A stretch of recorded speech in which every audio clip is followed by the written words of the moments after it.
you can have the absolute cannon of a leg, but if you can't control it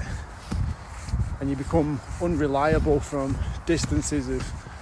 40 yards or less, or even up to 50 yards, if you're erratic and not necessarily 100%, then you need to be working on that, because your distance becomes irrelevant if your coaches can't trust you. So a lot of the things we did yesterday were all about not even necessarily just kicking the ball, but making sure the setup is correct. If your setup is incorrect, or if it's different every single time, you're then having to make adjustments further down the line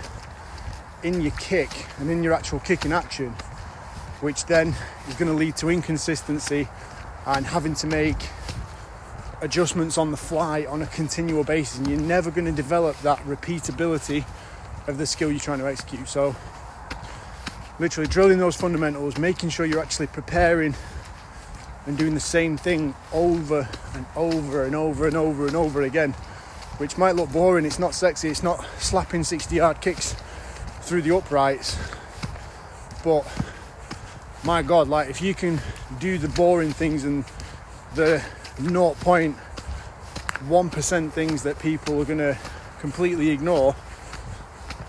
and execute that well, then you're giving yourself a much better chance of developing into a better all-rounder. My message yesterday as well, and this is true to not just kicking, but anything in life, any skill, any objective, whatever it is you're trying to achieve or get done, the very thing that you're looking at is what is immediately in front of you. You don't need to worry about the posts or the final outcome once you've set yourself up correctly. Literally the very thing you need to focus on is what is exactly right in front of you, and making sure you've got your routine for the execution of the skill nailed down, and you've got the right mental cues going through your head,